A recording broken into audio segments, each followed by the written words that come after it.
श्रीराम समर्थ श्रीराम। राजाधिराज प्रभु श्रीराम महाराज की जय। राजाधिराज प्रभु श्रीराम भगवान की जय। महारुद्र हनुमान की जय। सद्गुरु श्री ब्रह्म चैतन्य महाराज की जय। भगवती अम्बा एकवीरा माता की जय। श्री सद्गुरुनाथ महाराज की जय। जय जय रघुवीर समर्थ।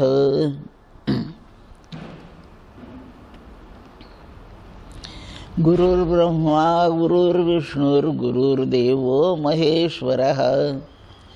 गुरुः साक्षात् परब्रह्म तस्मै श्री गुरवे नमः।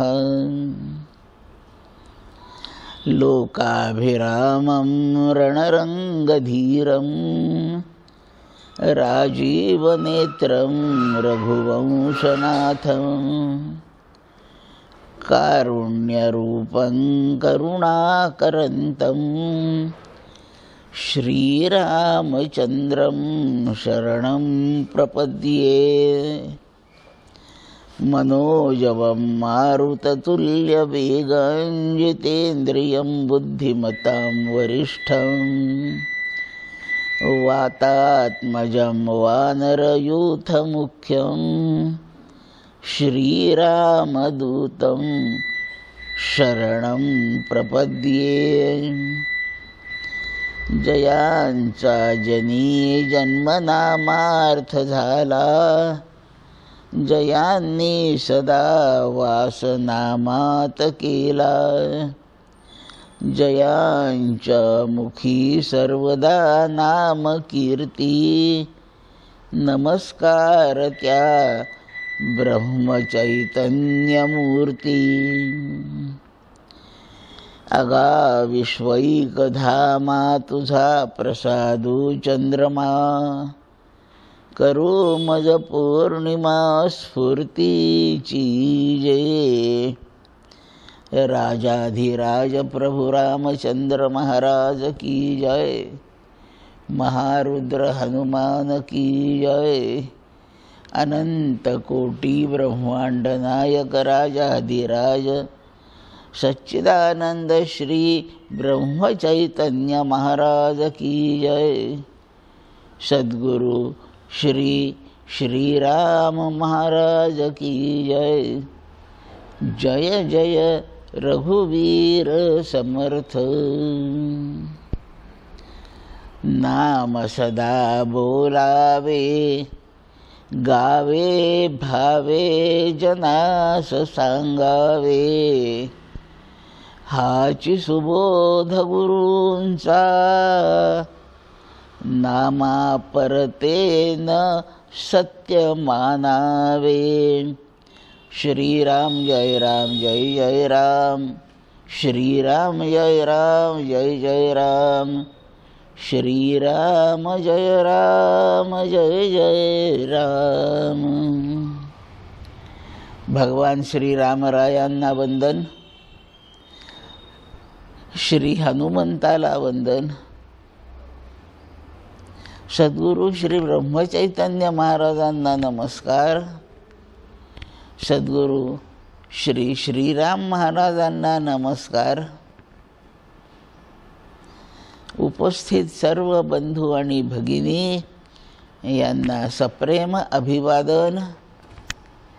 सकल स्थानीय देवता आणि सकल साधू सत्पुरुष यांच्याही श्रीचरणांना वंदन। आणि राम नाम जपाच्या 13 कोटी जपयज्ञाच्या उत्सवामध्ये नाम म्हणण्याच्या द्वारे, नामाचा गौरव करण्याच्या द्वारे आपण सद्गुरूंची थोडी सेवा करण्याकरता उपस्थित झालो आहोत। श्रोता आणि वक्ता हे दोघेही सेवाच करतायत। एकाच्या सेवेचं स्वरूप दुसऱ्याला सांगणे, कथन करणे, बोलणे असं आहे। आणि श्रोता पक्षाच्या सेवेचं स्वरूप श्रवण करणे असं आहे. आणि दोन्ही पण सेवाच आहेत.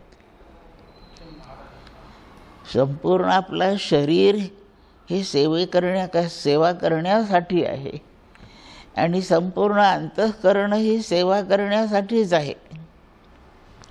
शरीराने काही कामं केले म्हणजे आपल्याला वाटतं की सेवा चालू आहे, पण ठाईचं बसवणी करा एकचित्त, आवडी अनंत आळवावा, ही अंतःकरणाने केलेली सेवाच आहे. काम करताना ही आठवण आपण आपल्या आराध्याची केली तर ती शरीराने झालेली सेवा आहे. अंतःकरणाने करताना स्मरण, भाव, प्रेम हे सगळं त्या तत्वाबद्दल, ईश्वराबद्दल असेल तर ती अंतःकरणाने होणारी सेवा आहे. शरीराची सेवा इंद्रियांना कळते. गुरुच्या घरी आपण पाणी भरतोय, लोकांना कळतं हा पाणी भरतोय, दिसतं. सद्गुरूंचे हातपाय कोणी दाबतोय आपल्याला दिसतं. शरीराने होणाऱ्या सेवेची जी कृती असते त्या कृतीत होणाऱ्या हालचाली ह्या इंद्रियांना समजतात, पण अंतःकरणाने होणारी जी सेवा आहे ती अशी उघड दिसत नाही. मनामध्ये आपण नाम म्हणतो आहे, कानाला ऐकू येत नाही. नाम म्हणणं चालू आहे हे डोळ्यांना दिसत नाही. मनातच चालू आहे म्हणून कोणी टाळ्या वाजवताना दिसत नाही. काही गीतरूपाने आळवून आळून गायन म्हणतोय असंही दिसत नाही. अंतःकरणाने होणारी सेवा ही इंद्रियांना कळत नाही आणि शरीराने होणारी सेवा ही इंद्रियांना म्हणजे डोळे, कान, नाक यांना कळते. सर्वात श्रेष्ठ सेवा अंतःकरणाने होणारी आहे. आणि अंतःकरणातली सेवा मग इंद्रियांच्या द्वारे म्हणजे देहाच्या द्वारे प्रकट व्हायला पाहते. आता मी एक माळ जपणार आहे हे आधी मनात येतं, ते तुम्हाला नाही कळालं माझ्या मनात काय आलं. पण असं माझ्या मनात आल्यावर मी माळ काढते, ती हातात घेते, मणी ओढायला सुरुवात करते. आता तुम्हाला कळतं की ह्या ताई जप करतायत.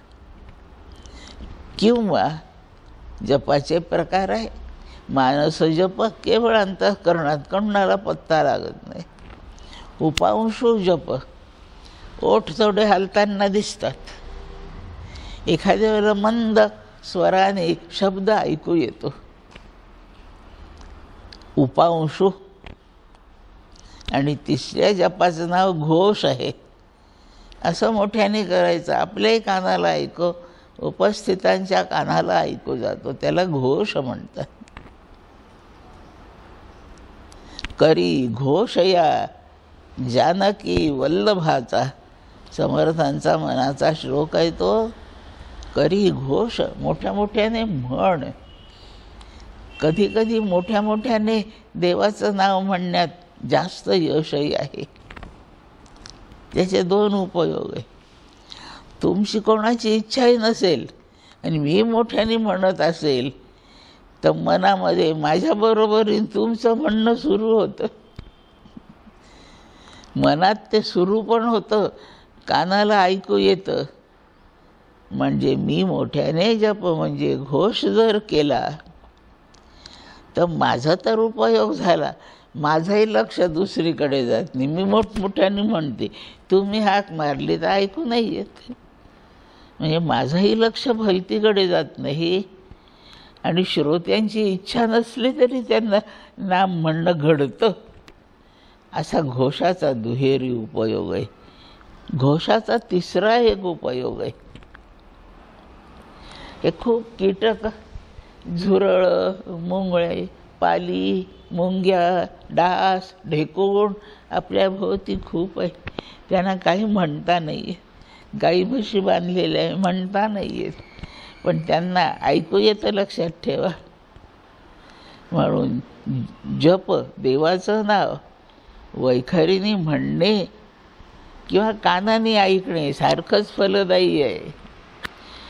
नामाचा विशेष हाच महत्त्वाचा आहे. ते आपल्या आपल्यासाठी गुप्त रूपाने राहू द्या की उघड उघड घोष रूपाने असू द्या, त्याचा उपयोगच आहे. आणि मोठ्याने केलेल्याचा उपयोग ज्यांना नाम कधी म्हणताच येत नाही, वैखरी वाणीच ज्यांना नाही, त्यांच्यासाठी आपण मोठ्याने भरावं. ह्या हॉलमध्ये असं फिरावं मोठ्याने राम राम म्हणत. कोणा कोपऱ्यात कोणते किडे माकोडे असतील त्यांच्या कानावर ते पडतं. आपल्याला डास चावतो, अंगावर बसलाय डास, त्रास होतो आहे. जपात असलो तरी लक्षात येतं डास चावला. कुठं चावला कळतं. माझ्या डाव्या दंडाला चावलाय की उजव्या हाताने मी त्या दंडावर एक थापड मारते. मरतो तो. आपल्याला त्रास देतोय म्हणून आपण त्याचा जीव घेतला. आता याला पाप म्हणायचा पुण्य म्हणायचं माझा आता प्रवचनाचा तो विषय नाही, पण आपल्या हातून तो एक प्राणी मरतो आहे. आपण आवरू शकलो नाही आपल्याला, आणि म्हणून थापड मारलीच एक. ती मारावी. थापड मारण्याची क्रिया जेवढी आपण जाणीवपूर्वक केली, त्याला ती मारताना तो मरतोय हे कळतंय, तेव्हा जय श्रीराम म्हणावं, थापड मारावी किंवा थापड मारता मारता म्हणावी. दोन्ही वेळाने, आधी नाही म्हटलं, थापड मारताना नाही म्हटलं अरे बेटा गेला का श्रीराम, म्हणावं. आज त्याच्या जिवंत असताना ऐकू गेलं त्याला, तर त्याच्या मृत्यूच्या प्रसंगी त्याला रामश्रवण घडलंय. म्हणजे त्याला मारल्याचा आपल्याला पाप लागण्यापेक्षा त्याच्या मृत्यूचा क्षण साजरा झाला आहे. याचं काही कुठे बारीक पुण्य असेल तेही आपल्याला मिळून जाईल. म्हणून घोष फार महत्त्वाचा आहे आणि त्याचा उल्लेख समर्थ करी घोष या जानकी वल्लभाचा. पुष्कळदा मोठ्या मोठ्याने म्हणताना आपलं अर्थात लक्ष जात नाही. पाठ झालंय म्हणून यंत्रासारखं म्हणतो. त्या कॅसेट्स असतात. आता हे संपूर्ण प्रवचन ते काहीच्यात रेकॉर्ड झालं आहे, त्याचा काही उद्धार होणार नाही. माझ्यापेक्षा त्यांनी आता ते पाठ केलेलं असेल. तुम्ही मला उद्या विचारत आई काल काय सांगितलं, मला नाही आठवायचं, पण त्याला 2-4 महिन्याने विचारा तरी ते सांगेल. त्यांनी इतकं ते रेकॉर्ड केलेलं म्हणजे पाठ केलेलं आहे. पण त्याला त्याचा काही अर्थ कळला नाही. हे कशासाठी प्रवचन आहे, याचा काय उपयोग आहे. 1-2 तास वाया गेले का हे नुसते. दुसऱ्यांना त्रास झाला का याचा, त्याला ह्याच्याबद्दल काही कल्पना नाही. आणि म्हणून त्या मशीनचा उद्धाराचा हा प्रश्न नाही आहे. त्याचं कारण आहे एवढं चिंतन करण्याचं अंतःकरण तिथे नाही आहे. ते मशीन दुसऱ्याच्या अंतःकरणाने चाललं आहे, त्याचं अंतःकरण नाही आहे. तुम्ही मंडळी श्रवणाला येऊन बसलात, तुमच्या अंतःकरणाने तुम्हाला सांगितलं आहे, आणि मी बोलेन ते तुमच्या अंतःकरणापर्यंत जाईल. जाईल म्हणजे आवाजही जाईल, आणि त्याबरोबर त्याचा अर्थसुद्धा अंतःकरणापर्यंत जाईल. आणि नुसत्या आवाजापेक्षा अर्थाचा परिणाम असतो. गाढव कुठला, इतक्या मऊ शब्दांनी मी तुम्हाला म्हटलं. आवाज किती छान आहे, प्रेमळ, पण परिणाम तुमचा संताप होतो का नाही सांगा. म्हणून परिणामकारक अर्थ आहे. अर्थ हा विषय अंतःकरणाचा आहे आणि ध्वनी हा विषय इंद्रियांचा आहे. मी जेव्हा घोष करीन तेव्हा आवाज माझा बाहेर फाकेल, लोकांना होईल उपयोग, मला नाही त्याचा होत. मी बोलण्याच्या तालात आहे, पाठ केलेलं भराभार एका मागे एक मी म्हणून टाकणार आहे. मी मनातल्या मनात सावकाशीने एक एक वाक्य म्हणेल, माझ्यासाठी फक्त ते मनामधलं राहील आणि तिथे मन त्याचा अर्थ लावीत बसेल, अर्थाचा प्रभाव पडेल आणि त्याचा परिणाम म्हणून माझं काय कल्याण व्हायचं ते त्यात होईल. अर्थाविण पाठांतर कासया करावे, फुकट मरावे घोकोनिया, संत म्हणतात. इतकी घोकमपट्टी केली, खूप पाठ करून ठेवलं. मी पाठांतराला नावं नाही ठेवीत आहे, पण त्याचा नेमका उपयोग अर्थाने होतो असा मला मुद्दा मांडायचा आहे. अर्थ पाहिजे त्याचा. लोक आता भगवद्गीता पाठ करायला लागलेत खूप बक्षिसं मिळवायसाठी, त्यातला कोणीच अर्थासाठी करीत नाही. कौतुक होईल, बक्षिसं मिळतील, पुरस्कार होतील, सत्कार होतील, आणि ते शब्द इतके पवित्र आहेत की ते नाही अर्थ कळाला तरी त्याचा परिणाम होऊनच जाईल. पण अर्थ असल्यानंतर जे वैभव प्राप्त होईल आपल्याला, ज्ञानाचं वैभव आहे, ज्ञानाची श्रीमंती आहे, ती अर्थाने प्राप्त होईल आपल्याला. आणि म्हणून अर्थ कळवून घ्यायचा असेल तर भौतिकात लक्ष नको जायला. घोष भौतिकात जातो. इंद्रियांशी जे निगडीत झालं ते भौतिकात गेलं, आणि मनाशी निगडीत झालं ते परमार्थात जातं. परमार्थ कल्याण करतो, प्रपंच हा संसार आपलं अकल्याण करतो. म्हणून अंतःकरणात जाऊन ते बिंबावं यासाठी मानस जप सर्वोत्कृष्ट आहे. उपांशू जप, ओठांची हालचाल, थोडीशी जीभ आतमध्ये वळवळ करते, एखाद्या वेळेला मंदपणे शब्द ऐकू पण येतो. याचा उपयोग हा जप करतोय वाटतं लोकांना कळतं. आणि मी काय परमार्थ करते आहे हे कोणालाही कळू नये इतका तो गुप्त पाहिजे. जप किंवा परमार्थाचं साधन हे प्रदर्शनासाठी नाही आहे, हे दर्शनासाठी आहे. आणि दर्शन घ्यायचं असेल तर देखावा नको. मी रामाला नमस्कार करीत उभे आहे, मला वाटतं मी देवाला नमस्कार करते असं माझं एक चित्र असावं. मी यांना म्हणते एक फोटो काढा. अशी रामाकडे पाहून हात जोडून उभी आहे. हे मला म्हणतात ताई कॅमेराकडे पहा. म्हणजे मी रामाला नमस्कार करते की देखावा करते? मी दर्शनासाठी नाही हात जोडून उभी, मी प्रदर्शनासाठी. छान लक्षात ठेवावं, आपला परमार्थ प्रदर्शनासाठी नसावा, तो दर्शनासाठी व्हावा. आणि दर्शनासाठी व्हायचा असेल तर इंद्रियांना सोडून करावा लागतो. बोला आधी झोंबीजे प्रमेयसी, शब्दे विर्ण संवादीजे. मोठा आवाज नाही, आपण परमार्थ करतो, मोठ्या आवाजाने लोकांना कळतं. शरीराने हात जोडले काय आहे, मांड्या घातल्या, पद्मासनं घातली, याचा उपयोग नाही असं नाही मला सांगायचं, पण त्याचाच उपयोग आहे असं मात्र नाही समजायचं. आणि त्याच्यापेक्षा जास्त उपयोग होतो तो अंतःकरणाने केलेल्या परमार्थाचा होतो. नाही आयुष्यात हातात माळ घेऊन रस्ते फिरतो, नाही, असा परमार्थ नको.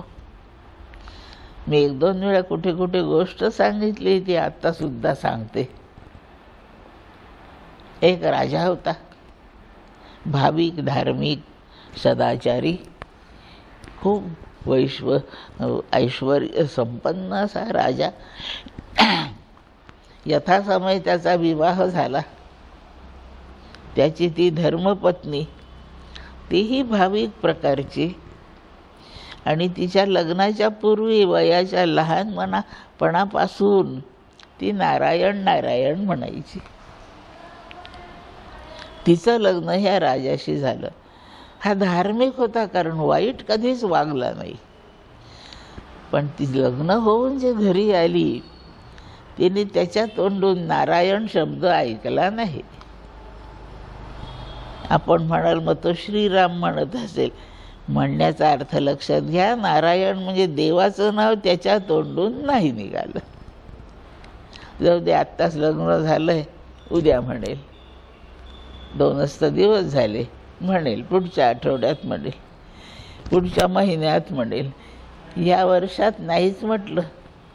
1 वर्षात त्यांनी देवाचं नाव म्हणजे नारायण, आपण गोष्टीत नारायण शब्द वापरू, नाही त्यांनी नारायण म्हटलं. वर्ष झालं, 2 वर्ष झाले. तिला रोज वाईट वाटायला लागलं. मला लहानपणापासून सवय, मी अखंड नारायण नारायण म्हणते. तो रागावला तरी मी नारायण म्हणते, त्यांनी प्रेम केलं तरी मी नारायण म्हणते.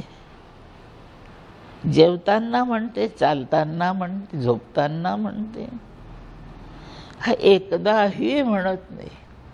त्याचं एकच बरं आहे, तिला वाटतंय की तो मी नारायण म्हणते तर मला काही रागवत नाही, विरोध करीत नाही, एवढंच त्याचं चांगलं आहे.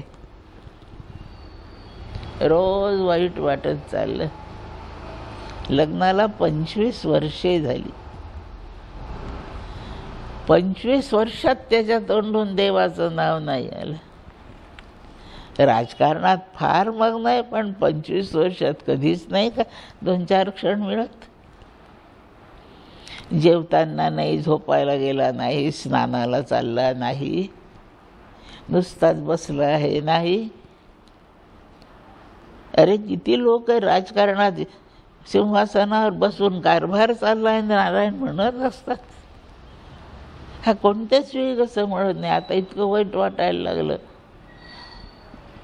याचं कसं होईल नरजन्म, याचा वाया चाललाय, कधीच कसं म्हणत नाही. हा गोष्ट कशासाठी आहे?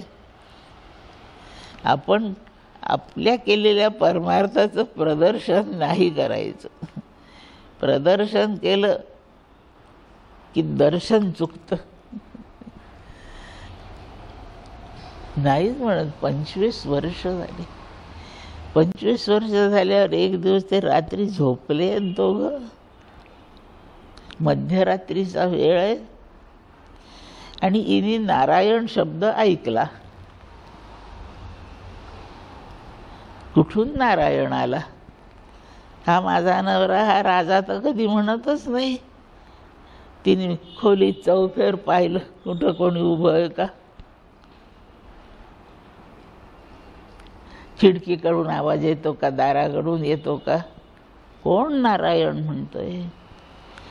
तशीच जागी होऊन बसली उठून. आवाज कुठून आला? नारायण. पुन्हा येतो का पाहू. दुसऱ्यांदा नारायण ऐकू आलं. तो तिचा नवरा, तो राजा नारायण म्हणत होता. आणि तिला इतका आनंद झाला. रात्री, मध्यरात्री तशीच उठली, अंथरूण सोडलं. त्यांच्या शयन कक्षाच्या बाहेर शिपाई आहेतच. त्या शिपायाला सांगितलं, आपल्या प्रधानमंत्र्याला बोलवा. आणलं बोलवून त्याला. प्रधानजी, काय? मोठा मंडप टाका आपल्या अंगणामध्ये. किती मोठा? 1000 माणसं मावतील एवढा. आपलं गाव का लहान आहे का? चांगला सजवलेला मंडप टाका. स्वयंपाकघराच्या बाजूला गेली. आचारी झोपले कुठं होते, उठवले. खूप मिष्टान्न करून मोठा स्वयंपाक करा. हजारो माणसं जेवले पाहिजे. झाडलोट करा, साफसफाई करा, सजावट करा, स्वयंपाक करा. आणि प्रधानजी लागलीच गावात दवंडी पिटवून द्या सकाळी 6 वाजता, की सर्वांनी राजवाड्याच्या प्रांगणामध्ये 11 वाजता जमावं. राजा बोले, दळ आले, जे भराभर सगळे कामाला लागले. रोजच्या प्रमाणे यथासमय 6:30-7 वाजता राजा उठला. तर राणी उठून गेलेली आहे, बरोबर आहे, आधी जातेच उठून ती, अशी आज गेली उठून. आला बाहेर, दार उघडून पाहतं तर मंडप. मंडपाचं काही काम करीत होते कोणी. कशासाठी, काय मंडप कशाला घातला तुम्ही? आम्हाला माहीत नाही कशासाठी. राणी साहेबांनी सांगितलं. तिकडून दुसऱ्याला विचारलं, आम्हाला माहीत नाही. स्वयंपाकघराकडून फेरी आली, तर एवढा मोठा स्वयंपाक चालू. आचार्याला म्हणतो, हे कशासाठी एवढ्या सकाळी स्वयंपाक? आम्हाला माहीत नाही, राणी साहेबांनी सांगितलं. कोणी फुलाचे हारे आणतंय, कोणी काय काय चालू आहे, कोणालाही माहीत नाही. त्या सगळ्यांचं उत्तर आम्हाला माहीत नाही, राणी साहेबांनी सांगितलं. आता नाईलाज म्हणून राणी साहेबालाच विचारलं पाहिजे, कशासाठी हे एवढं सगळं? कोणता महोत्सव आहे का आपल्या घरी? काही सणवार आहे का? काही वाढदिवस आहेत का? नाही, असं काही नाही. मग उत्सव कशाचा? मला आनंद झाला याचा. तुला कशाचा आनंद झाला?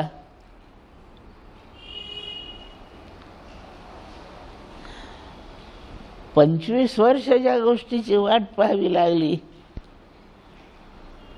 त्याबद्दलचं आज समाधान झालं. काय झालं? सारखं मी तुम्हाला म्हणत होते, नारायण म्हणा, कधी नाही ऐकलं. मनाने तर नाहीच, माझं सांगून तुम्ही केलं नाही. तुम्ही रात्री नारायण म्हटलं, एकदा नव्हे 2दा म्हटलं. माझा नवरा नारायण म्हणतो आहे, याच्या इतका माझा ह्या आयुष्यातला आनंदाचा दुसरा प्रसंग नाही आहे. त्याचा उत्सव आहे. त्या आनंदासाठी आज सगळी प्रजा आपली जेवायला बोलवायची. मी तुमचा सत्कार करीन, हार घालीन तुम्हाला. तो मनात म्हणतो, लग्नात घातला तेवढा पुरे झाला. आता गंमत सोडून द्या. काय कशाचा सत्कार? तुम्ही नारायण म्हटलं. एवढ्या सगळ्या सजावटीवर, तिच्या ह्या बोलण्यावर राजा एकच वाक्य बोलला, 25 वर्ष जे जपलं ते माझ्या झोपेने बिघडवलं. म्हणजे 25 वर्ष तुम्ही नारायण नारायण म्हणत होता, आता सांगतो तुला हो. आणि 25 वर्षात मला कळालं नाही. कोणाला कळावं म्हणून परमार्थ नसतो. आणि 25 वर्षात तुला रागावलो नाही, कोणाशी भांडलो नाही, याचं काही कारण असेल तर मी नारायणच म्हणत होतो. तात्पर्य लक्षात घ्या. आपण काही परमार्थ करतो आहे याचं प्रदर्शन होऊ नाही. मनाला रोज शिकवावं, मी श्रीराम जय राम जय जय राम. लोकांनी याचा खूप जप झाला आहे असं म्हणावं यासाठी नाही. तर हे म्हणता म्हणता एक दिवस तो श्रीरामच प्रकट व्हायला पाहिजे.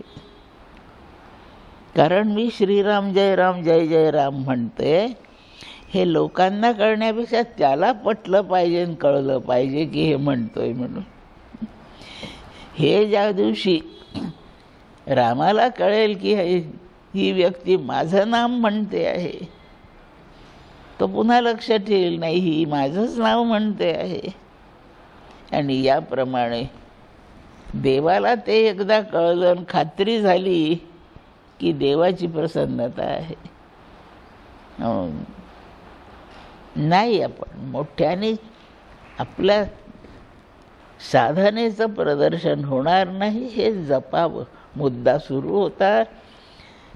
इंद्रियांना कळेल असेल, शरीराने परमार्थ होतो, लोकांना समजेल असा होतो, कधी कधी तोही करावा लागतो. पण आपल्या उद्धाराचा जो नेमका विषय आहे तो अंतःकरणाने परमार्थ व्हावा, मनाने व्हावा. असे खूप लोक संन्यास घेतलेले आहेत, चतुर्थाश्रम संन्यासवाले. संन्यास हे एकूण जे काही चरित्र आहे संन्यासाचं ते विरक्ताचं चरित्र आहे. भोगातून ज्याचं मन निघून गेलंय, आयुष्य आहे तोपर्यंत शरीर टिकणार आहे, त्याच्यासाठी काही खावं लागतं. खाण्यावर काही वैराग्य नाही मोजायचं, ती गरज आहे शरीराची. गरजेचं काही करण्याला भोग नाही म्हणत, हौशीने काही करण्याला भोग म्हणतात.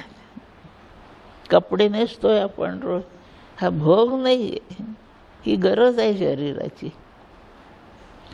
पण मी आज लाल रंगाच्या रेघा असलेल्या अशाच कापडाचा शर्ट करणार आहे. आता भोग सुरू झाला. हौस जोडली भोगाला की तो भोगात वैराग्य घालवणारा प्रकार होतो. गरज म्हणून स्वीकारावा. आणि गरज म्हणून काही जर केलं तर न हंती न हन्यते. त्याने एखाद्याची हत्या केली तरी त्याचं पाप त्याला नाही, गरज आहे ती. वाघोवा गाईला खातो, शेळ्या मेंढ्यांना खातो, वाघाला पाप नाही लागत.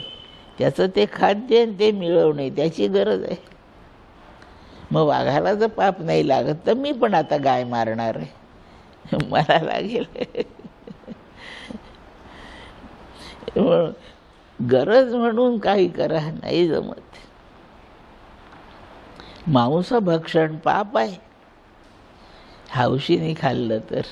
गरज म्हणून खाल्लं तर नाही. असं ऐकिवत एक कथा आहे विश्वामित्रांची.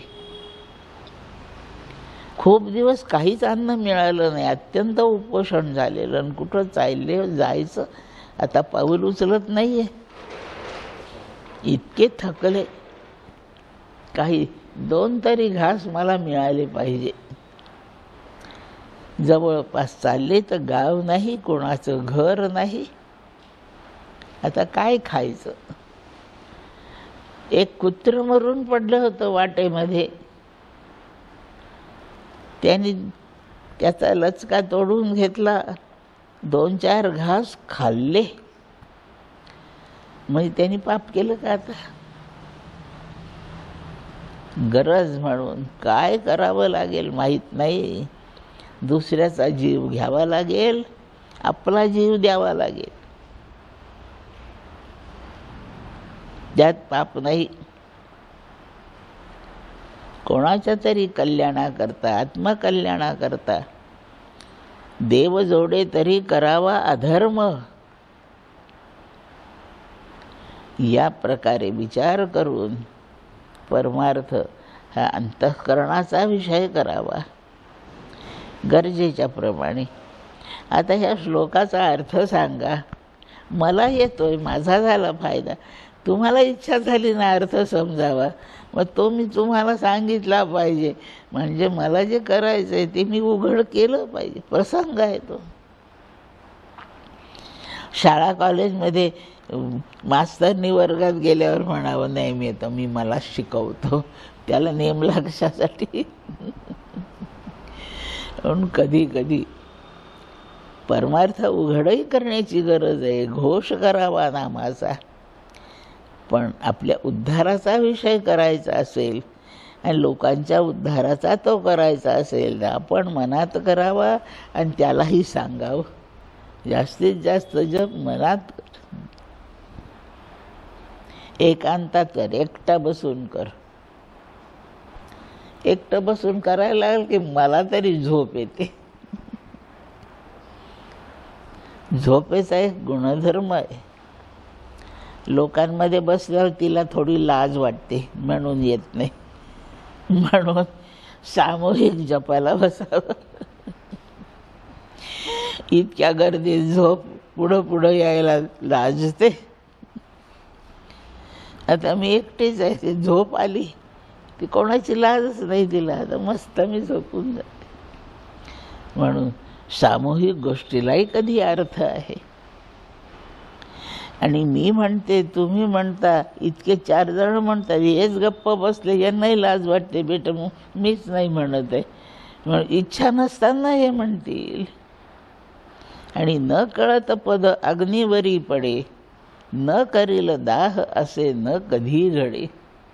अजिता नाम वदो भलत्या मिसे, सकळ पातक भस्म करीत असे. काय नामाचं कौतुक संत करतायत, दृष्टांत देऊन बोलतायत. आता हल्ली ह्या गॅस शेगड्या निघाल्यापासून घरामध्ये लाकडं पेटत नाही, निखारा होत नाही. पूर्वी असायचा घरोघरी, थोडासा वाटेमध्ये पडलेला तो निखारा, थोड्या वेळाने त्याच्यावर जरा राख जमते, ओळखू नाही येत. घाईघाईने जायचं, त्याच्यावर पाय पडला, चटका बसतो. मला कळलं नाही हो, तुला कळू की न कळू, त्याला कळलं की तुझा पाय पडलाय. आणि त्याचा धर्म आहे चटका देणे, संपलं. न कळत पद अग्नीवरी पडे, न करील दाह, तो चटका देणार नाही असं न कधी घडे. तुम्हाला कळलं नाही म्हणून थोडीच ते चुकीचं कर्म झालं तर चुकीचं फळ मिळणारच आहे. आम्ही 4-5 जण आमच्या मंदिरामधले लोक कोकणाच्या भागाकडे जायला निघालो. पुण्यातून जाणार होतो. ज्यांनी पुणं पाहिलंय त्यांना लक्षात येईल. संचेती हॉस्पिटल आहे तिथे, त्याच्यापासून इंजिनिअरिंग कॉलेजकडे खाली उतरलो. आता पूल वेगळे झाले, तेव्हा नव्हता. अगदी ते कॉलेजाच्या समोर दिसते तो स्लोप संपत आला होता. आम्ही एका मोठ्या कारनी चाललो होतो. ग्रीन सिग्नल आहे पुढे म्हणून गाडी घातली. गाडीचे 2 चाकं पुढं गेले आणि रेड सिग्नल आला. तो गर्दीचा पॉइंट आहे खूप. ट्रॅफिक पोलीसवाल्याने लागली गाडी अडवली. आमचा ड्रायव्हर आणि त्याच्यासोबत आम्ही म्हणतो, ग्रीन सिग्नल होता म्हणून गाडी घातली, पण ती पूर्ण पुढे येण्याच्या आतमध्ये रेड सिग्नल झाला. आम्हाला काय माहिती की इतक्या ताबडतोब रेड लागतो आहे. ग्रीन दिसला म्हणून शिरलो आम्ही आत. तो ट्रॅफिकवाला म्हणतो, तुम्हाला माहीत असो नसो लागणार आहे हे तुम्हाला कळो न कळो, रेड सिग्नल असताना तुमची गाडी पुढं आली आहे का नाही सांगा. तुम्हाला माहीत म्हणून तुम्हाला क्षमा नाही. आणि आम्हाला तिथे 5,000 रुपये भरावे लागले. तो अत्यंत ट्रॅफिकचा पॉइंट आम्ही नाकारू शकत नाही. आम्ही रेड सिग्नलच्या पुढं गेलोच की नाही. माहीत नसताना गेलो, याला माफी नाही आहे. अग्नी, तुला माहीत नाही की मी इथे आहे, तर तुझा पाय मला लागला ना, मग मी तुला चटका देणारच आहे. न कळत पद अग्नीवरी पडे, न करील दाह असे न कधी घडे. तो चटकार देणार नाही असं कधी होत नाही. हा दृष्टांत आहे. अजित नाम वदो भलत्या मिसे, जे कधी हरत नाही त्याला अजित, जित जिंकलं गेलं नाही. नामाला अजून कोणी जिंकलं नाही, नामाला कोणीही अजून हरवलं नाही. त्याचा प्रभाव जसा तसा विजयीच आहे. अजित नाम वदो भल त्या मिसे. चोर सुद्धा चोरीला निघतो ना, तर श्रीराम जय राम जय जय राम म्हणत जातो. राम नाम तो सब कोई कहे, ठक ठाकुर और चोर. जिस नाम से ध्रुव प्रहलाद तरे, वो नाम है कुछ और. चोरही राम राम म्हणतात, भिक्षा मागणारे म्हणतात, लोकाला जेवायला वाढणारे म्हणतात, स्वयंपाक करणारे म्हणतात, साधू म्हणतात, तपस्वी म्हणतात, सगळेच म्हणतात. असं नाम म्हटलेलं कोणत्याही हेतूने म्हणा. आणि कधी एखाद्या वेळेला काही हेतूच नसतो, पण तोंडात येऊन जातं राम. सवयीचा परिणाम होतो, येऊन जातं तोंडात. भलं त्या मिसे. कारण कोणताही असो, तोंडातून राम निघालाय ना, जाणीवपूर्वक मी असं राम राम म्हटलं तर असं असं होणार आहे, आणि म्हणून मी अधिक प्रेमाने ते म्हणत जाणार आहे, असं जाणीवपूर्वक म्हणणे आणि न कळत म्हणणे आणि कोणत्याही हेतूने म्हणणे, तरी सकळ पाप भस्म करीत असे. तो जसा माहीत नसला तरी चटका देतो निखारा, तसं नाम कसंही म्हणा. ज्याने म्हटलं त्याचं पाप निघून जातं, ज्याने ऐकलं त्याचं पाप घालवूनच देतं. हा नामाचा स्वभाव आहे. आपला विषय हाच आहे, नामासंबंधी. ब्रह्मचैतन्य महाराज नामासंबंधीच आयुष्यभर बोलले. सगळी कामे नामाने होतात. आणि तसं होण्याचं कारण, नाम पहिल्यांदा फक्त पापच घालवतं, बाकी काही करीत नाही. आणि एकदा पाप जाऊन चित्त शुद्ध झालं की शुद्ध चित्तात सगळे आपला सुखाचा काळ सुरू व्हायला मदत मिळते. ज्ञानही आतच आहे, सगळं ऐश्वर्य आत आहे. ते पापामुळे दडपलेलं असतं, आणि म्हणून ते पाप बाजूला करणे हे पहिलं काम आहे. आत्तामध्ये आपल्या इथे राजापेठेच्या तिथे रेल्वे पुलाच्या तिथे खाली पाणी साचलं खूप. सगळी ट्रॅफिक थांबली. मग ट्रॅफिक सुरू करायला गाड्या दुरुस्त कराव्या लागल्या का? नाही. गाडीत पेट्रोल जास्त भरावं लागलं का? नाही. ड्रायव्हर बदलावा लागला का? नाही. काय करावं लागलं? ते पाणी काढून फेकावं लागलं. बस. अडथळा कोणता आहे तेवढा घालवावा लागतो, बाकीचं सगळं पाहिजे तितकं चांगलंच असतं. चित्तामध्ये आनंदाचा अनुभव यायचा अडथळा पाप आहे. आणि म्हणून संतांनी शोधून काढलं, जसं की त्या पुलाखालून ट्रॅफिक सुरू व्हायचा अर्थ ज्यांना कळला त्यांनी ठरवलं, गाड्या चांगल्या आहेत, ड्रायव्हर चांगले आहेत, कुठं जायचं आहे त्यांचा हेतू चांगला आहे, का नाही जाऊ शकत आहेत? अडथळा पाण्याचा आहे. म्हणून व्यवस्था पाहणाऱ्यापैकी कोणीही गाड्या गॅरेजमध्ये नाही नेल्या दुरुस्तीसाठी. पहिली यंत्रणा बोलावली आणि पाणी घालवलं. ते पाणी जेव्हा उपसून फेकलं तेव्हा त्याच गाड्या काम करायला लागल्या. तेच ड्रायव्हर उपयोगाचे ठरले. चित्तातलं एकदा पाप निघून गेलं, अडथळा निघून गेला की त्याच चित्तात ज्ञान आहे, आनंद आहे. लागली तो काम करायला सुरुवात करतो. एवढं लक्षात घेतलं. पाणी काढायसाठी पंप मागवावे लागले, पाईप मागावे लागले, काही ट्यूब्स आणल्या, काय काय केलं. पाप घालवायसाठी काय करावं? ब्रह्मचैतन्य महाराजांच्या संतांनी, त्यांच्यासारख्या संतांनी शोध लावला. पाप घालवायचंय, फार कठीण साधन आणलं तर कोणी करणार नाही. म्हणून स्वल्प सोपे फुकाचे असं साधन जे राम शब्द आहे, नाम राम, तेवढंच आणलं. आणि ते म्हणा बेडं वाकडं म्हणा कसंही म्हणा, उलटं आमच्या वाल्मिकी ऋषींनी वाल्या कोळी असताना मरामराच म्हटलं हो. राम राम राम मरामराच म्हणत राहा. याचा रा त्याला जोडला जातो, त्याचा म याला जोडला जातो, आणि उलटं म्हटलं तरी सरळ होऊन पडतं.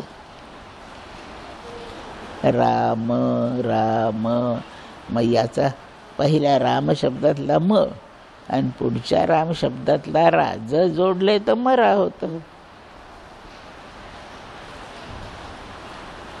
पण याचा रा आणि त्याचा म घ्या तर राम तयार होतो. म्हणून एकसारखं म्हणत राहिलं की आपण जरी मरा मरा म्हणत असलं तरी तयार होतं ते राम रामच तयार होतं. आणि याप्रमाणे राम राम असा जप आहे. गरजेप्रमाणे घोषरूप करावा. सवयीचा परिणाम म्हणून कधी कधी तो उपांश रूपाने होईल, पण जाणीवपूर्वक मानस जप करावा. अर्थाचा अर्थ लावून घ्यावा, आपल्याला समजवून द्यावा, म्हणजे जास्त वेगाने काम होतं,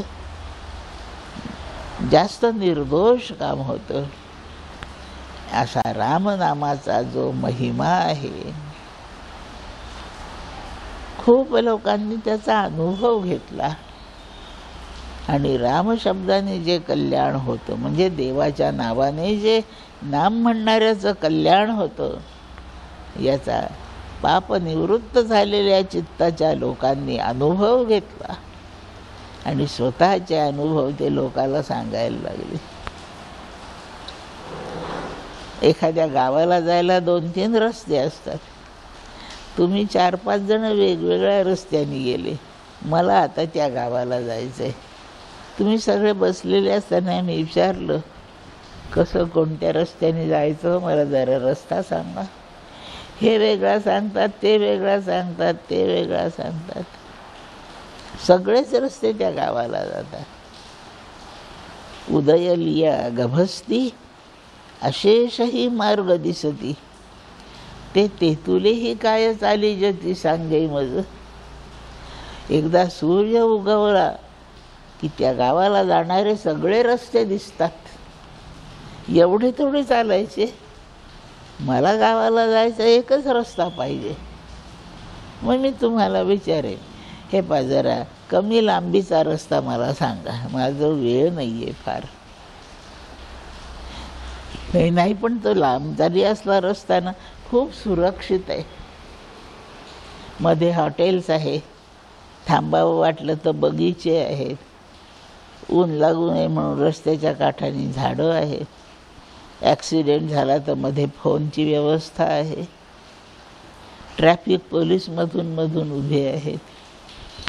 आपल्या गाडीला काही त्रास झाला, मध्येच बंद पडली, दुरुस्तीला मध्ये वर्कशॉप आहे. पेट्रोल संपवलं तर मध्ये पेट्रोल पंप आहे. इतक्या सोयीने तो रस्ता आहे. थोडी लांबी असली तर काय बिघडलं ताई, पण तुम्ही जात असे नाही. माझं नाही एवढे 2-3 तास. मला आता इतक्या वाजता तिथे पोहोचायचं, म्हणजे त्याच्याहून कमी लांबीचा रस्ता सांगा. रस्ता खूप चांगला आहे, कमी लांब आहे, 30-35 किलोमीटर कमी आहे त्याच्यापेक्षा. पण रस्त्यावर फार वर्दळ नाही. काही गडबड झाली तर कोण धावेल तुमच्यासाठी? काही असो, माझा ड्रायव्हर चांगला आहे, मी चांगली आहे, मला हिंमत आहे,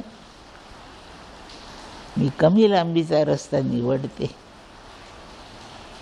पेट्रोलही कमी लागतं नाही का? स्वल्प सोपे आणि फुकाचे. असा कोणता रस्ता संतांनी शोधला आणि त्याचं नाव आहे रामजप. स्वतःच्या अनुभवाने. तुम्ही सुद्धा सांगतात त्या रस्त्याने असा छान अनुभव आहे, हेही त्यांचा अनुभव सांगतात, खूप छान आहे. कोणाचा अनुभव मानायचा? ज्याने तो रस्ता चालून अनुभवला आहे त्याचा अनुभव मी ऐकायचा. मी तुम्हाला, तुम्ही सांगितल्यावर प्रश्न विचारते, तुम्ही अनुभवलाय का? तुम्ही गेले का त्या रस्त्याने? नाही, मी लोकांकडून ऐकले. मग नाही माझा तुमच्यावर विश्वास. त्याचा अनुभव मानायचा, प्रमाण धरायचा, ज्याने स्वतः प्रत्यक्ष अनुभवलंय. आपले हे जे फार्मसीचे कारखाने आहेत, औषधं तयार करणारे, रोज नवीन औषधं निघतात एकाच रोगावरचे. त्याआधी दुसऱ्या कोणाला तरी खाऊ घालून तपासले जातात. काही औषधांचा पहिला प्रयोग उंदरावर करतात, बेडकावर करतात. मग एखाद्या लहान सहान मेंढ्या बिंढ्या अशा प्राण्यांवर करतात. त्यांनी ते जर नाही मेले, त्यांना नाही काही दुखणं झालं, तर ते माणसासाठी बाजारात विक्रीला येतं. अनुभवलं जातं आधी. आपल्या सुरक्षिततेसाठी औषधं तयार करणारे दुसऱ्या प्राण्यांना मारतात. आपण वाचलं, आपली हिंसा झाली नाही, आपण मेलो नाही, पण त्याच्यासाठी दुसऱ्याची हिंसा होती. याला अहिंसा नाही म्हणत. मुद्दा वेगळा आहे, तो लक्षात घेऊ. प्रत्येक गोष्टीचा आधी अनुभव असतो. ज्यांनी तो प्रयोग अनुभवाने केला आहे, प्रयोगाचा अनुभव ज्यांनी घेतला आहे, त्यांनी सांगितलेलं ऐकावं लागतं. काही कशात 2-4 पदार्थ मिसळून मी तुम्हाला म्हटलं पोटदुखीचं औषध घ्या, मी नाही का एखादं मिश्रण गोळ्यावळून करू शकणार? मला अनुभव नाही. अनुभवाचं वाक्य खरं. अनुभवाचे बोल श्रोत्यांना येती डोल. आनंदाने डोलायला लागतात श्रोते. अनुभवाचं बोलणं पाहिजे.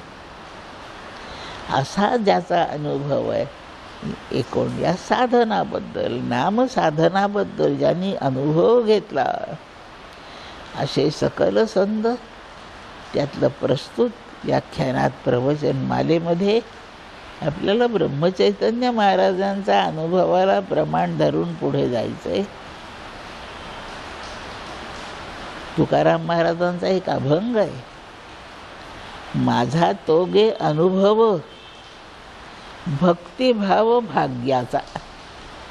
जगात भाग्य उदयाला यायचं असेल तर सर्वात काय चांगलं, काय साधन मी करावं? तर माझ्या अनुभवाने तुकोबा म्हणतात, माझ्या अनुभवाने मी सांगतो आहे, भक्तिभाव भाग्याचा. प्रेमाने आणि श्रद्धेने भक्ती करावी की देवच प्रसन्न.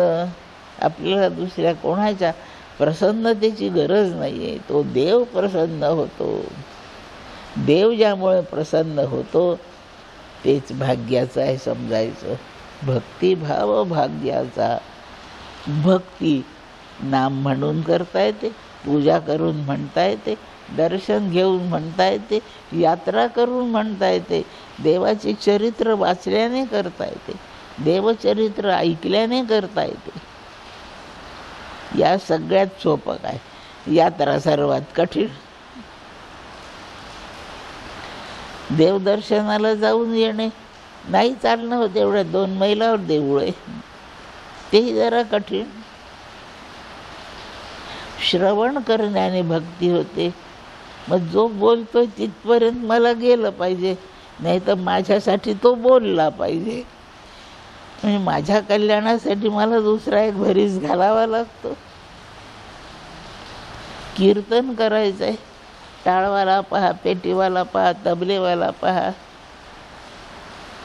लाऊडस्पीकर पहा, परस्वाधीन.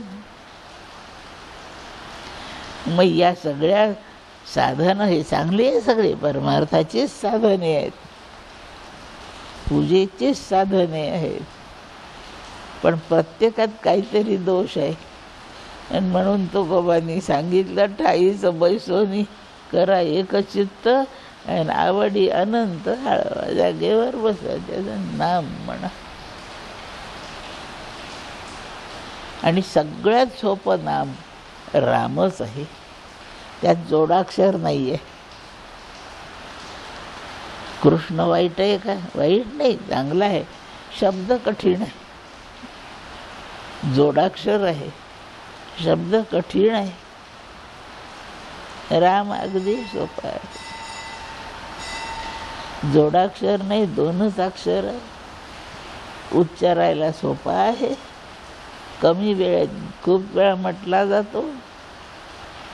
आणि म्हणून ज्यांनी संशोधन करून राम राम मंत्र शोधला ना, त्याला PhD द्यायला पाहिजे का ना.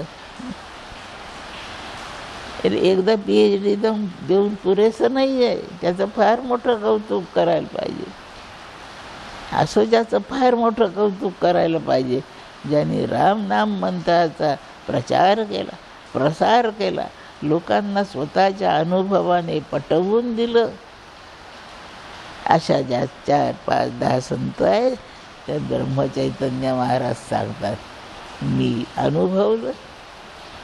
आणि एवढ्या अनुभवाच्या द्वारे स्वतःच्या कल्याणासाठी स्वल्प सोपे फुकाचे जर साधन काही असेल तर नाम सदा बोलावे,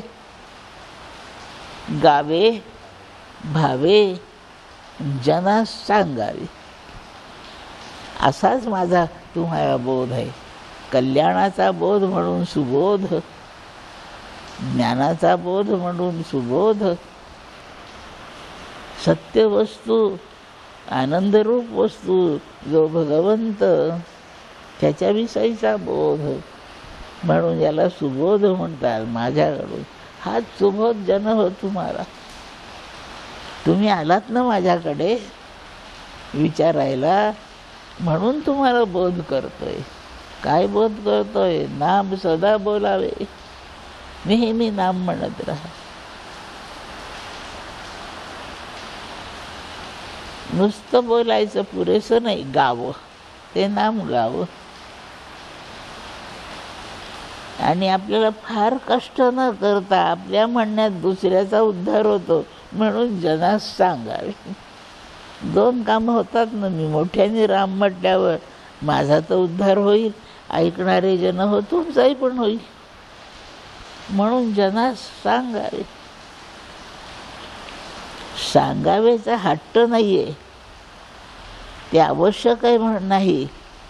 म्हणून पहिल्यांदा गावे म्हटलंय, बोलावे, गावे, भावे, आणि मग सांगावे. मी स्वतः करता काही न करता आधी सांगायलाच लागेल. माझं प्रवचन ठेवा. तुम्ही लागलीच मला विचारायचं पाहिजे की ताई तुम्ही कितीदा जप करता, ह्या जपाबद्दल आम्हाला सांगा, यांनी विषय दिलाय मला. पण त्यांनी मला नाही विचारलं तू किती वेळा नाम म्हणते म्हणून. म्हणतच नाही, म्हणून त्यांनाही वाटलं यांना नाही म्हणण्याची वेळ आणू नये, म्हणून नाही विचारलं. पण खूप उपकार आहेत माझ्यावर त्यांचे. मी नाही म्हटलं आत्तापर्यंत, म्हणतही नाही कधी. पण आता तुम्हाला म्हणायला सांगताना मला म्हणावं लागतं, तू राम म्हण, म्हणजे मला म्हणावं लागतं. आणि म्हणून माझ्याकडून राम वदवायची काय व्यवस्था केली, मोठेपणा दिला. ताई प्रवचन करा, आता येते तुमच्याकडे. हार घालतील मला, मध्येच पाणी आणून देतील, प्रवचन झाल्यावर दूध चहा देतील. आणि आवडो न आवडो शेवटी म्हणावं लागेल ना, ताई प्रवचन खूप छान झालं, म्हणजे माझी जाडी वाढली. आणि कधीही राम राम न म्हणणारा जेव्हा दुसऱ्याला सांगायला बसतो तेव्हा त्याला आधी म्हणावं लागते. वदनी कवळ घेता नाम घ्या श्रीहरीचे. तो विचारतो काय घेऊ, तर मला म्हणावं लागतं आधी श्रीहरी म्हणून दुसऱ्याला सांगण्यामध्ये दोन पुण्य आहे. आपल्या म्हटलं जातं आणि दुसऱ्याला ऐकवलं जातं. आपल्याला सवय असो न असो, मी इतकं छान प्रवचन केलं आहे, त्याचा प्रभाव पडला आणि तुम्ही काय कधी नाम न म्हणणारे घरी जाऊन म्हणता आता आपणही सुरू करू. म्हणून सांगावेचाही उपयोग आहे. नाम आपण म्हणावं, सदा म्हणावं, गाऊन गाऊन म्हणावं. भावे म्हणजे श्रद्धेने प्रेमाने म्हणावं आणि जनाला पण सांगावं. असाच माझा उपदेश आहे. लोक त्यांच्याकडे गेले, ब्रह्मचैतन्य महाराजांच्याकडे गोंदावल्याला 4-5 जण मिळून गेले. आम्हाला काही सांगावं, काय सांगू, खूप बेचैन आहे आम्ही. आनंद वाटतच नाही, काही हाऊस राहिली नाही, काही आवडत नाही, काही बरं दिसत नाही. खाल्लं तरी बरं वाटत नाही, पाहिलं तरी बरं वाटत नाही, भेटलं तरी बरं वाटत नाही. आम्ही या समाधानासाठी आता काय करावं? सांगतो बसा. दोष नसलेला असा चांगला उपदेश सांगतो, कल्याण करील असा उपदेश सांगतो. आणि त्या लोकांना सांगण्यासाठी त्यांनी 13 आर्या या काव्यामध्ये लोकांना बोध केला आहे. हाच सुबोध गुरूंचा. मी सांगतो असं या आर्येत नाही आहे. त्यांनी जो उपदेश केला तो दुसऱ्या कोणी महात्म्याने तो काव्यबद्ध केला आणि तोच आपल्या प्रवचनाचा विषय आहे. आपल्याला एकूण 8 प्रवचनं करायचे. 8 प्रवचनात 13 आर्यांमध्ये ते सांगायचे आणि त्यांच्या अनुभवाचा तो विषय आहे. त्यांनी जो बोध केला मी अनुभवून तुम्हाला सांगतोय असं अनुभव वाक्य आहेत हे सगळे. या अनुभव वाक्यातून ते सांगतायत. एक दिवस 4 माणसं परमार्थ करावा असं वाटलं, कुठे कीर्तन प्रवचन ऐकून सुरू केला. राम राम म्हणतायत, कीर्तन ऐकायला जात आहेत, बोलता येत आहे, काही कीर्तन करायला लागले, देवपूजेला लागले, त्यातले त्यात जप जास्त करायला लागले. पण अजून काहीच फायदा वाटत नाही. जेवढी बेचैनी आहे ती तशीच आहे, अजून काहीच बरं नाही वाटत. आपल्याला राम कधी भेटायचा? म्हणून ते 4 ब्रह्मचैतन्य महाराजांकडे गेले. या बसा, पाणी घ्या, गोड पाणी घ्या. बसले. महाराज म्हणतात काय हेतू, काय निमित्ताने आला, मी तुमच्यासाठी काय करू? तर ते म्हणतात आमचं चित्त असं तळमळतं, बेचैन नाही, काही आनंदच वाटत नाही काहीही केलं तरी. मग जप करीत जा. केला सुरू तरी काही फायदा नाही दिसत. आणि आम्हाला आता महाराज असं विचारायचं आहे, तुम्ही काय साधन केलं? राम नामाशिवाय काहीच नाही केलं. मग आम्ही तर खूप म्हणतो. तुम्ही राम राम म्हणता, तुम्हाला राम भेटतो, इतका भेटतो की तुमच्याशी बोलतो. तुम्ही गाव सोडून चालले तर राम तुमच्यासाठी विरहाने रडतो. इतका राम तुम्हाला भेटावा. आता आम्ही काही कमी नाही म्हटलं राम राम, आम्हाला नाही अजून काही उपयोग नाही झाला. काय कारण आहे? तुम्ही काय साधन करता? आणि स्वतःचं केलेलं साधन माझा अनुभवाकडे निर्देश आहे. मी अनुभवलं ते. काय साधन केलं तुम्ही? श्रीरामचंद्र चरणौ मनसा स्मरामि. श्रीरामचंद्र चरणौ वचसा गृणामि. श्रीरामचंद्र चरणौ शिरसा नमामि. श्रीरामचंद्र चरणौ शरणं प्रपद्ये. नाम म्हणताना या 4 अटी आहेत आणि ह्या 4 अटींसह मी राम म्हटलाय. माझं साधन असं आहे. साधन एकच आहे राम, पण 4 अटी पूर्ण करून मी म्हटलंय. अनुभव बोलतायत ब्रह्मचैतन्य महाराज. श्रीरामचंद्र चरणौ मनसा स्मरामि. मनात जप करतो. चरण शब्दाचं स्वरूप व्यक्ती मूर्ती असा अर्थ आहे. श्रीरामाचं नाम मी मनात आठवीत राहतो. हे एकमेकाकडे पाहतात. आपणही ते आठवतो. नाही उपयोग झाला. मनसा स्मरामि. दुसरं साधन आहे माझ्याजवळ रामच. वचसा गृणामि. माझ्या वाणीने मी त्याच नामाचं कौतुक बोलतो. आमच्याकडे एक लहान पोरग आहे 2-2.5 वर्षाचं. कोणी भेटायला गेले ते पुढे पुढे फिरतं, येऊन धावतं, काय उड्या काय मारतं. आणि ते असं आहे, आपल्याला लोकांचं पोर आवडो का न आवडो म्हणावं लागतं ना, खूपच छान आहे बाळ हे. तसं ते लोक म्हणतात खूपच छान आहे हो पोरग हे. मग आम्ही 2 तास ते आमच्याकडे बसतात, त्याचंच वर्णन करीत राहतो. जसे गावात लोकांकडे पोरच नाहीत, लोकांचे पोरं नुसते मातीच्या पुतळ्यासारखे आहे का. आपलं पोरं त्यातलंच आहे. नाही आहे, पण नाही, मी माझ्या पोराचं जे कौतुक करीत बसते 2 तासपर्यंत.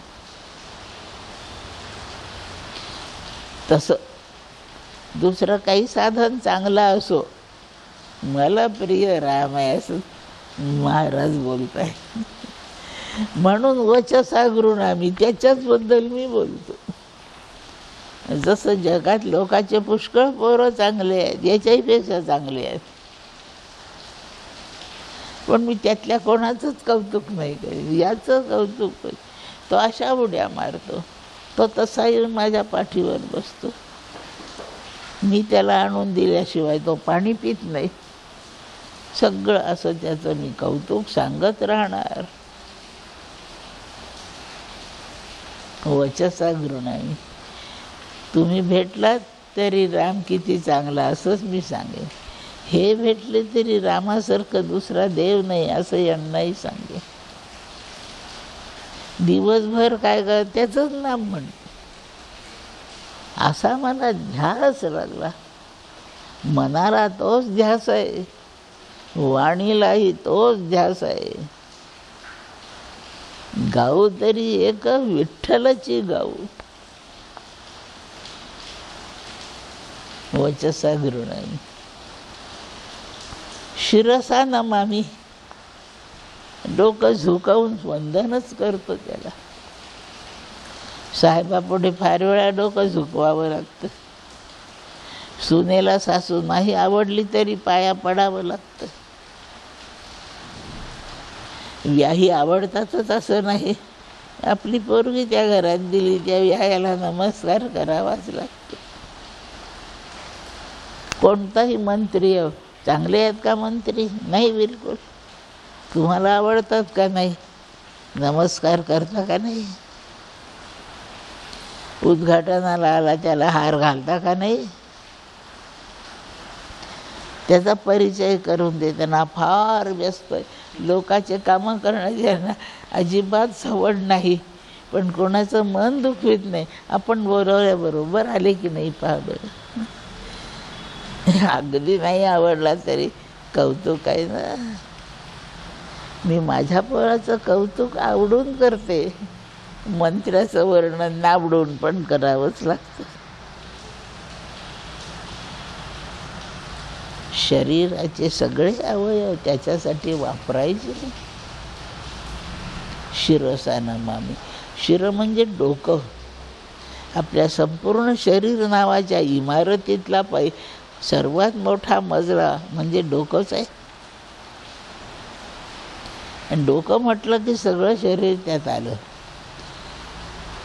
म्हणून लोकसंख्या किती आहे जेव्हा मोजतात त्याला शिरगणती म्हणतात. फक्त डोके मोजले जातात. हातापायांचं काय? डोकं ह्या शरीर इमारतीचं मुख्य घटक आहे. म्हणून त्याच्या अर्थाने संपूर्ण व्यक्ती शरीर असा अर्थ होतो. मी कोणाकडे यांच्याकडे जेवायला गेले, जिलबी केली होती. घरी आल्याबरोबर घरचे सगळे माझे बहीण भावंड आईबाप कोण घरात आहे विचारतात, काय होतं जेवायला? मी सांगते जिलबी. त्या आमची धाकटी बहीण म्हणते फक्त जिलबी केली त्यांनी. मुख्य पदार्थ जिलबी आहे. आता वरण भात भाजी पोळी चटण्या कोशिंबीर त्याच्या बाजूला असतातच. ते कशाला सांगायचं? मुख्य पदार्थ जिलबी म्हटलं की झालं, समजून घ्या सगळं. तसं शिर म्हटलं म्हणजे हात आले त्याच्यात, शिर म्हटलं की पाय आले त्यात, कान आले, पाय सगळं आलं, संपूर्ण शरीर. शिरसा नमामि, त्याच्या पुढे डोक्याने वाकून नमस्कार करतो. याचा अर्थ सर्व शरीर वाकलं. कधी कधी सर्व शरीर वाकायची सोय नसतात, काही बिघाड असतो शरीरात, म्हणून नुसतं डोकं वाकवायचं. नमस्काराचे प्रकार आहे. नुसतं पाहायचं, डोळे मिटायचे, झाला नमस्कार. समोर उभं राहायचं, डोळे नाही मिटायचे, वाकायचं नाही, काही हात जोडायचे, झाला नमस्कार. डोळेही मिटायचे, मानही वाकायची, झुकवायचं डोकं, झाला नमस्कार. थोड्या वेळाने कंबरेपासून वाकायचं, मग गुडघ्यापासून वाकायचं. नमस्कार सर्वांगाने करायचा, त्याला साष्टांग नमस्कार म्हणतात. मग संपूर्ण शरीर वाकवायचं, जमिनीवर पालथं पडायचं त्याच्यापुढे. पण नाही एवढं शरीर खाली वाकून पडू शकत आहे, मग फक्त डोकं वाकवल्याने होतं. शिरसा नमामि म्हणून शिर शब्दाचा संपूर्ण शरीर असा अर्थ आहे. मी देवाला चालले, देवाला नमस्कार करायचा, तुमचं डोकं द्या ना मला थोडा वेळ. त्याला हात जोडायचे, तुमचे हात द्या ना 2 तासपर्यंत. त्याचं स्मरण करते, आठवण करायची. मनच नाही मला, तुम्ही द्या ना तुमचं मन. शरीराचा कोणताही अवयव, मन, अंतःकरण कुठून उसणं मागावं लागत नाही, विकत आणावं लागत नाही, कुठं भाड्याने मिळत नाही, आणि कोणाचं कोणी वापरायची गरज नको. काय देव कृपावंत आहे. हे सगळे अवयव घटक देवाने आपल्याला जन्माबरोबर स्वतंत्रपणे देऊन ठेवले. ब्रह्मचैतन्य महाराज बोलतायत हे सगळं आपल्या भल्यासाठी, आपलं कल्याण व्हावं म्हणून आपल्याला जे जे काही वापरावं लागणार आहे ते त्यांनी स्वतंत्रपणे प्रत्येक व्यक्तीला देऊन ठेवलं आहे. त्यांनी एवढे उपकार केले. लोक हो, ते जे 4 जण बसले त्यांना म्हणतायत लोक हो, ते त्यांनी दिलेले 4 गोष्टी सगळ्याच्या सगळ्या मी त्याच्यासाठी वापरतो. मनसा त्यालाच आठवतो, वचसा वाणीने त्याचंच कौतुक करतो, शिरसा फक्त त्याच्यापुढे झुकतो. चौथा घटक कोणता आहे? तो आपल्याजवळ जीव आहे. मी तुम्हाला तुमचा जीव मला द्या, प्रवचन झाला की परत करते असं नाही आहे. माझा जीव माझ्याच मालकीचा माझ्याजवळ.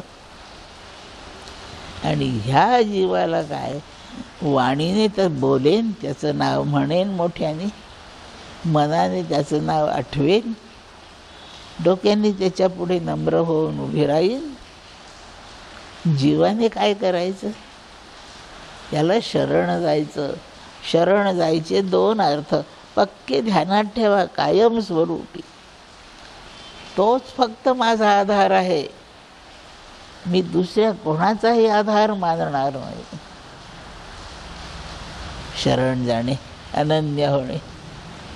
आणि दुसरा अर्थ, मी त्याच्याहून वेगळा नाही आणि तो माझ्याहून वेगळा नाही. आम्ही दोघं एकच आहो हे समजावून घेणे, याला शरण जाणे म्हणतात. हे शरीर नाही करू शकत. शरीराची जात आणि रामाची जात वेगळी आहे. वेगळ्या जातीच्या दोन गोष्टी एकत्र मिसळत नाही. तेलाची जात वेगळी आहे आणि पाण्याची जात वेगळी आहे. मिसळा एकाच एक जीव होतच नाही, जातीच वेगळे आहेत. दूध एक पदार्थ आणि पाणी एक पदार्थ आहे, वेगळे आहेत पण जात एक आहे. म्हणून मिसळा एकरूप होता. हातापायाची जात आणि रामाची जात वेगळी वेगळी आहे, कधीच एकरूप होणार नाही. शरण जाण्याचा अर्थ एकरूप होणे असा आहे. मग जो एकरूप होऊ शकेल तो त्याच्याच जातीचा पाहिजे. रामाच्या जातीचा आपल्याजवळ काय आहे? आपला जीव आहे. तो चैतन्य आहे, जीव चैतन्य आहे. म्हणून चैतन्य चैतन्य एका जातीचे पदार्थ आहे. म्हणून एकरूप व्हायला निघाले. त्या एकरूप होणाऱ्याने जीवाने ऐक्य पावण्याचाच प्रयोग करायचा. शरणम प्रपद्ये, माझ्या जीवाला शिकवतो. तुला तारणारा, कल्याण करणारा तोच आहे. दुसरा आधार मानू नको. दुसरा आधार मानला की राम दुरावतो. ब्रह्मचैतन्य महाराज म्हणतात, मी माझ्या मनाचा विषय राम केला, वाणीचा विषय राम केला, शरीराचा विषय राम केला आणि जीवाचा विषय सुद्धा रामच केला. आता असं केलं म्हणजे राम भेटतो, शेवटचं वाक्य. आता तुम्ही ठरवा, तुम्हालाच अजून राम नसेल भेटला तर तुमचं 4 पैकी काहीतरी एक चुकतंय, एक कमी पडतंय तुमचं. कदाचित 3 कमी पडत असतील, कदाचित 2 कमी पडत असतील, पण एक तरी नक्कीच कमी पडत असणार आहे. हे 4 पुरे झाल्याशिवाय तो ऐकत नाही. एक लोटी तांब्या आहे आमच्याकडे, असे मोठे उभे 4 फुलपात्रे पाणी टाकलं की तांब्या भरतो. पाणी टाकणं सुरू, अजून भरला नाही. काय अर्थ याचा? 4 पेले पाणी नाही टाकलं गेलं. मी आत्ता तर 4 वेळा टाकलं, प्रत्येकच पेला अर्धा अर्धा टाकलं असेल. अजून 4 पेल्यात जेवढं पाणी बसतं एवढं टाकलं नाही गेलं, म्हणून तांब्या भरला नाही. बस, सरळ अर्थ आहे. कमी पडलं कुठेतरी. इतकं राम राम करून अजून राम भेटत नाही आहे, तर 4 पैकी काहीतरी एक बिघडलेलं आहे, कुठेतरी कमीपणा राहिलेला आहे. असं ते पूर्ण करा तुम्ही.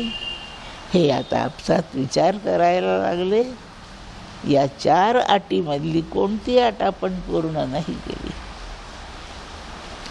आपण शरण नाही येईल, तोच एकमेव आधार आहे. आपण नाही मानित अजून.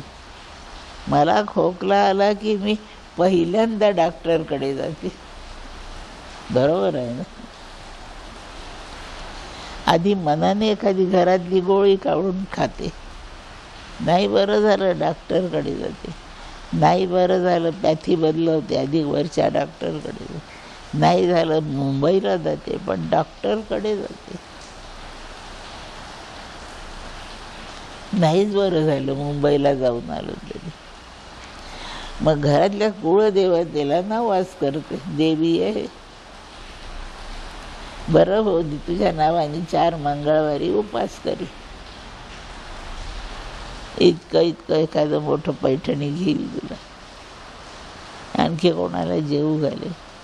नाही अजून दुखणं गेलं. सर्वात शेवटी मग गजानन महाराज आठवतात. मग डॉक्टरकडे जाण्याच्या आधी का नाही गेला तू शेगावला?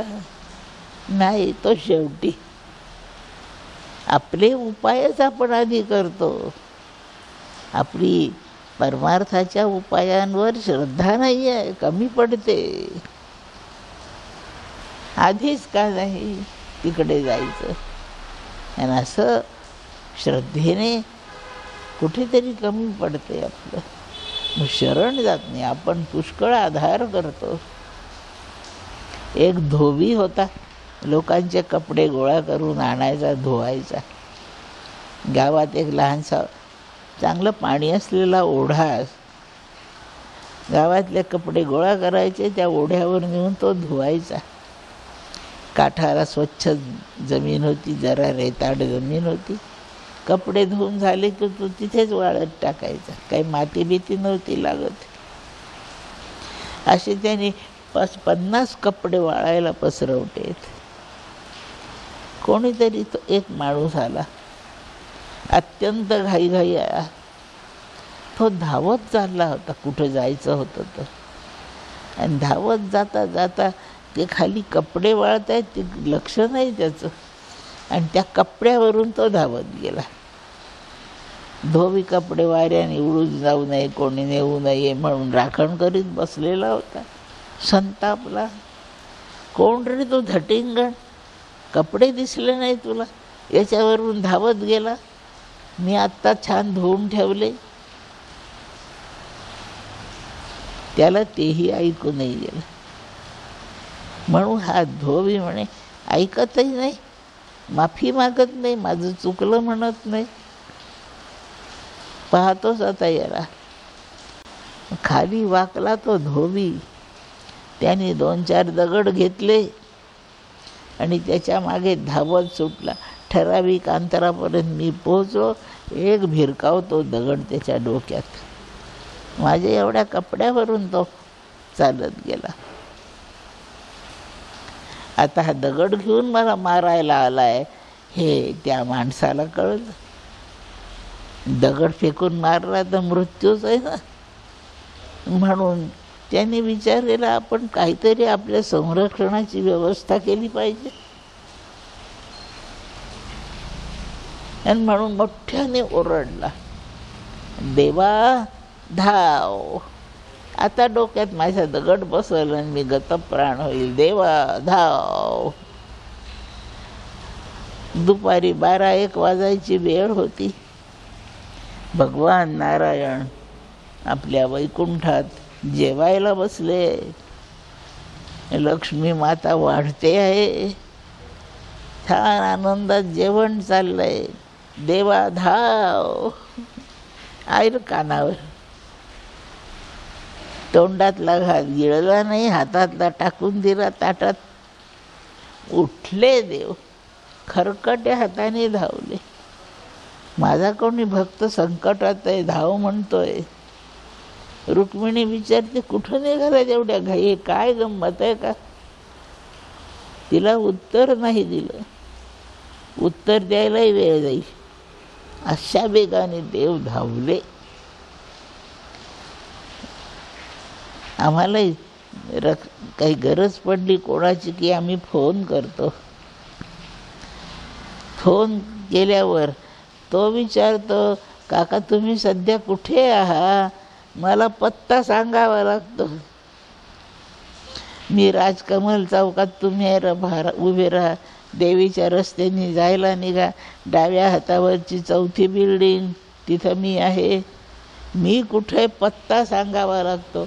यांनी देवा धाव म्हटलं, देव धावला. पत्ता नाही विचारला. त्याला सगळ्यांचे पत्ते माहीत आहेत. मला माणसांना पत्ते सांगावे लागतात. तो देव आहे, त्या बाप्पाला सगळे पत्ते माहिती. धावला. आता वैकुंठ वर आहे अशी कल्पना आहे. तिथून तो उतरत धावत खाली आला. अगदी याच्याजवळ की आताच दगड आला तर तो मी हाताने अडवून टाकीन. इतक्या जवळ देव पोहोचले. तेवढ्यात ह्या धावणाऱ्या माणसाला समोर एक झाडाची वाळलेली काडी दिसली. वाकला खाली, काडी हातात घेतली की दगड मारणारा जवळ आला की त्याचा दगड मारण्याच हातातून सुटण्याच्या आत मी काडी झोडपतो त्याला. काडी उचलली त्यांनी. इतके जवळ आलेले देव गेले परत. वैकुंठात लागली. रुक्मिणी लक्ष्मी माता म्हणते, झालं का इतक्या लवकर? झालं, त्याला माझी गरज नाही म्हणून परत आलं. मग त्यांनी तर ओरडून म्हटलं ना, देवा धाव म्हटलं, पण त्याचा रक्षक फक्त मी आहे असा त्याचा विश्वास नाही आहे. आणि त्याचा विश्वास माझ्यापेक्षा त्या झाडाच्या काडीवर आहे. आणि त्यांनी त्याचा आधार निवडला आहे आणि माझ्या आधाराला त्यागलंय त्यांनी, म्हणून मी परत आलो. असं शरण जाण्याचा अर्थ सांगते. दोन आधार ज्यांनी स्वीकारायचं ठरवलं तो शरण जाऊ शकत नाही. मी मरेन वा जगेन काही असो, पण देवा तुझ्याशिवाय कोणाला नाही हाक मारणार. गजेंद्राची कथा ऐकताना भागवतात. मगरांनी ओढलंय त्याला, नाही त्यांनी दुसऱ्या कोणाचा धावा केला. फक्त एक म्हणजे कोणाही एकाला शरण जावं, म्हणजे त्याच्याशिवाय दुसरा आधार नाही असं समजावं. शरणं प्रपद्ये या जीवाला मी असं शिकवलंय, तोच माझा आधार आणि त्याच्याशीच मला एकरूप व्हायचंय. शरणचे दोन अर्थ. हे चौघं बसलेले म्हणतात, खरंच आहे, आपण ह्या जगात किती आधार केले, आपल्याला एका डॉक्टरचा आधार पुरत नाही. एकेकाच्या फॅमिलीत 5-7 डॉक्टर असतात. भाजी वांग्याची खाईन म्हणजे वांग्याचीच खाईन, नाही 50 प्रकारच्या भाज्या आहे, कोणत्याच भाजीचा आधार पुरेसा नाही. एकाशीच लग्न केलं तो एक नवरा पुरेसा नाही आधाराला. दुसऱ्याशी लग्न, एक बायको पुरेशी नाही आपल्याला, आणखी दुसरी बायको. एक फ्लॅट पुरेसा नाही, शेजारचा दुसरा घ्या. आपल्या एक काहीच पुरेसं नाही. एका भाकरीने पोट भरतं, पण ताटातल्या घेरावर 15 पदार्थ लागतात.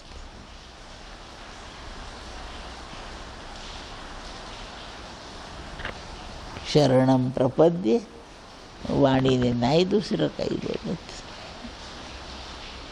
कोणाशीच प्रपंचातलं बोलावं लागतं. तुमचे वडील काल आजारी होते, विचारावं लागतं वाणीने, आता बाबांची तब्येत कशी आहे, वाणी वापरावी लागते. मग तेव्हा श्रीरामचं काय करायचं?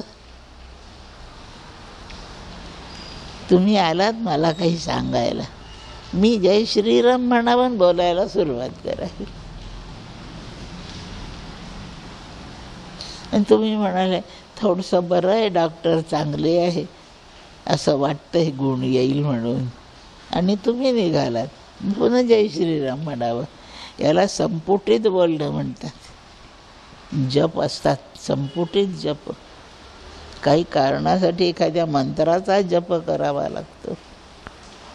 देवीचा मंत्र जपायचा आहे, त्याच्या सुरुवातीला देवीच्या वर्णनाचा एक श्लोक म्हणावा लागतो. ते काय बोलायचं मंत्र तो म्हणायचा आणि तो पहिला श्लोक पुन्हा म्हणायचा. मंत्राच्या दोन्ही बाजूला तोच श्लोक लावायचा, जो अधिक फलदायी होतो प्रकार. याला संपुटित करणे. दोन्हीकडून पुट लावून तो कोंडायचा मंत्र, संपुटित जप.